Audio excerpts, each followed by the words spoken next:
Assalamualaikum warahmatullahi wabarakatuh. Sahabat Aday, alhamdulillah, assalatu wassalamu ala rasulillah wa ala alihi wa ashabihi wa mawala.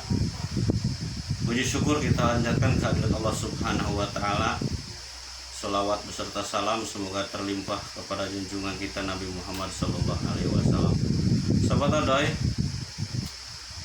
menyikapi beberapa konten yang Kang Odoy sampaikan di dalam mengungkap tentang mitos, fakta dan sejarah desa-desa di sekitar wilayah Cirebon, ada beberapa viewer yang menanyakan perihal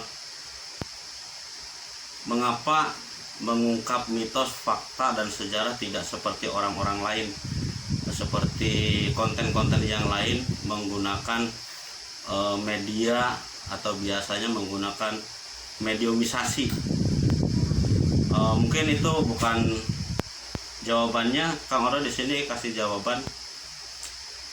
Itu bukan lahannya saya gitu ya. Biarkan mereka membuat video atau konten-konten tentang sejarah-sejarah atau tentang mitos-mitos menggunakan mediumisasi yang biasanya terjadi proses kesurupan. Ya, bagi Kang Odoy di sini mau sedikit meluruskan buat sahabat Odoy dimanapun berada yang masih setia bersama Odoy Channel, bahwa pengungkapan sejarah yang menggunakan proses mediumisasi atau proses kesurupan biasanya seseorang dimasuki yang katanya itu adalah ruh orang yang bersangkutan. Padahal menurut saya gitu, ruh itu tidak ada kaitannya dengan orang kesurupan. Kalau sudah ruh itu urusannya sudah urusan Allah. Banyak di antara saudara-saudara kita yang melakukan mediumisasi, bahkan banyak sekarang celotehan-celotehan orang-orang sekarang kok ustad-ustad banyak ya yang berburu hantu, yang nenggepin setan katanya. Ya silahkan itu berkomen, silahkan seperti itu, mangga itu. Tapi layaknya gitu ya, layaknya kalau memang itu seorang ustadz gitu, hendaknya lebih baik menyebarkan, meluruskan akidah saja, tidak harus ikut serta seperti paranormal, seperti dukun-dukun yang melakukan mediumisasi gitu. Jadi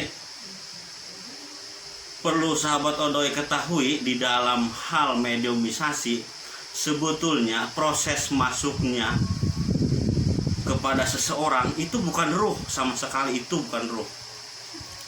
Itu adalah jin yang ada kerjasama atau ada kerjasama dengan seseorang ahli spiritual untuk memasuki tubuh seseorang. Sebetulnya itu adalah tipu daya setan yang kalau kita selalu mengikuti itu akan menjadikan sebuah penyesatan akidah. Itu kenapa? Itu adalah karena yang namanya setan ini kita perlu buat sahabat Odoy paham bagaimana kita berbicara tentang hal gaib. Ada beberapa orang mengatakan kalau gitu tidak percaya dong sama yang gaib. Bukan begitu. Mempercayai yang gaib itu justru adalah syarat orang beriman atau tanda-tanda orang beriman. Alladzina yu'minuna bil ghaibi, dan di antara orang-orang yang beriman adalah mempercayai hal yang gaib, termasuk jin. Mempercayai adanya jin yang diciptakan oleh Allah dengan wa khalaqal janna mim marijim minnar, dan Allah menciptakan jin, bangsa jin dari api neraka.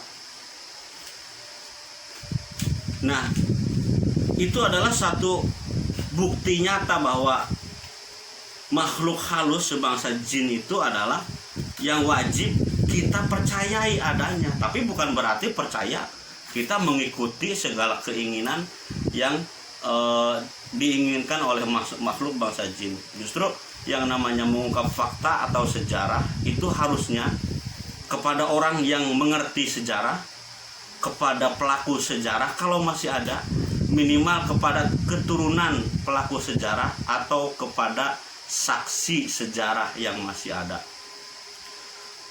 Kalau kita menurut pendapat saya ini, kalau kita memediumisasi dengan memasukkan bahasa jin dengan proses kesurupan, justru informasinya kita mempercayai bangsa jin dong kalau begitu.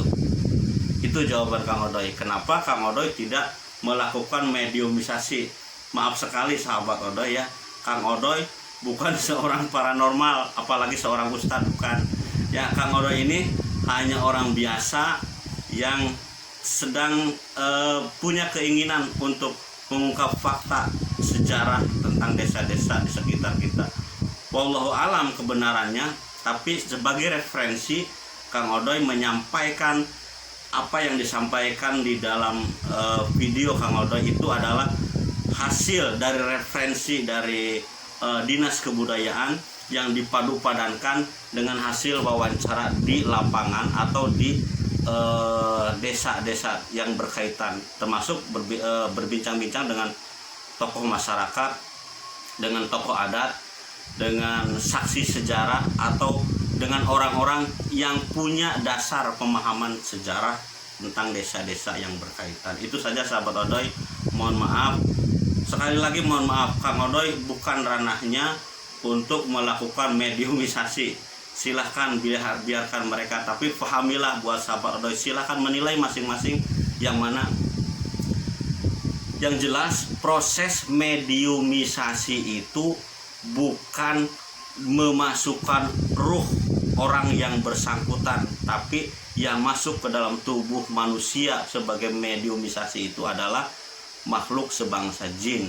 Kalau kita mempercayai kebenaran hasil informasi dari orang yang kesurupan, berarti kita percaya dengan apa yang disampaikan jin. Sementara perlu kita pahami, banyak orang yang mengatakan mempunyai indera keenam, sebagai orang indigo, sebagai orang yang pengalaman spiritualnya tinggi. Nih sahabat Odoy, kita harus paham, memandang sesuatu hal yang gaib atau spiritual, kalau kita berpikir dengan sudut pandang agama dibanding dengan sudut pandang spiritual, ini akan bertolak belakang, tidak akan ada kepadanan, tidak akan ada kesamaan. Karena kebenaran dari sumber agama itu adalah dasarnya Al-Quran dan hadis. Sementara kalau dilihat dari sudut pandang spiritual, itu biasanya dari pengalaman berguru, pengalaman pengalaman berguru, pengalaman spiritualnya, atau pengalaman melalui tirakat-tirakat dan puasa-puasa muti atau lain sebagainya. Jadi kebenarannya yang mana? Kita lihat saja.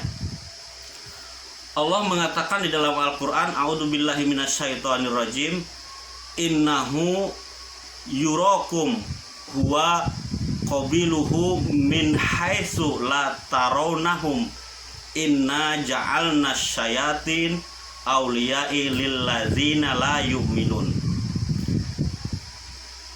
Dari ayat ini, innahu yarakum, mereka itu bangsa jin, yarakum melihat kalian semua bersama para sekutunya. Jin itu melihat kita dari tempat yang kalian, yang kita tidak bisa melihatnya.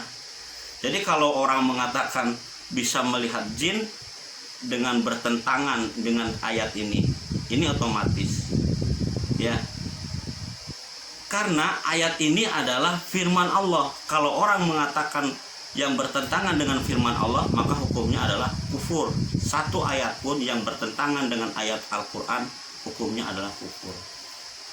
Ada hadis, Abu Hurairah pernah mengatakan bahwa beliau pernah menangkap setan. Nah, setan itu punya kemampuan. Di dalam keterangan, setan itu ada dari hadis dari kitab Fathul Bari mengatakan setan itu bisa berubah bentuk menjadi sebuah penampakan. Jadi yang ditangkap oleh Abu Hurairah itu adalah bentuk penangkapan terhadap perubahan bentuk setan. Jadi kalau yang kita lihat juga bisa melihat seseorang bisa melihat jin, itu sudah dipastikan yang dilihat adalah penampakan atau perubahan bentuk dari jin. Kalau jin aslinya seperti dalam Al-Quran itu tidak bisa dilihat, itu mutlak. Kalau penampakannya itu bisa melihat. Perbedaannya antara Abu Hurairah dengan kita yang bisa melihat, katanya bisa melihat penampakan jin. Abu Hurairah itu seorang yang soleh, sahabat Rasulullah yang terkenal dengan hadisnya. Jadi kalau Rasulullah, sahabatnya seperti Abu Hurairah bisa melihat, bahkan bisa menangkap bentuk penampakan jin, itu adalah salah satu karunia Allah yang Allah berikan kelebihan terhadap Abu Hurairah karena beliau orang soleh. Nah, kalau kita seperti kita ini yang tahap ibadahnya, apakah kita seperti Abu Hurairah sholatnya, tahajudnya seperti Abu Hurairah? Pasti jauh berbeda. Rata-rata orang yang bisa melihat penampakan makhluk halus sebangsa jin ini biasanya akibat dari satu, karena sengaja atau tidak sengaja, faham atau tidak faham, ada kerjasama atau perjanjian antara orang yang bersangkutan dengan bangsa jin. Yang kedua, adanya jin nasab, jin keturunan dari nenek moyangnya. Dulu pernah ada perjanjian dengan bangsa jin, ini ke anak turunannya, ini bisa seperti orang tuanya dulu, karena ini jin nasab, sifatnya keturunan. Jadi jangan anggap orang yang indigo itu adalah kelebihan dari Allah. Oh, tidak banget. Karena kalau orang indigo itu kelebihan dari Allah, apa sangkut pautnya? Orang yang non muslim banyak yang seperti itu. Jadi sama sekali orang indigo itu bukan kelebihan dari Allah. Tapi orang indigo sesungguhnya adalah orang yang punya penyakit kejiwaan akibat gangguan jin nasab dari leluhurnya mereka. Itu sahabat Odoy. Terima kasih, mohon maaf penjelasan dari Kang Odoy, mudah-mudahan bisa sedikit menambah wawasan, dan itu yang Kang Odoy pahami. Sekali lagi mohon maaf, bukan ranah Kang Odoy untuk mengungkap suatu fakta, mitos atau sejarah dengan menggunakan mediumisasi orang kesurupan. Terima kasih. Wassalamualaikum warahmatullahi wabarakatuh.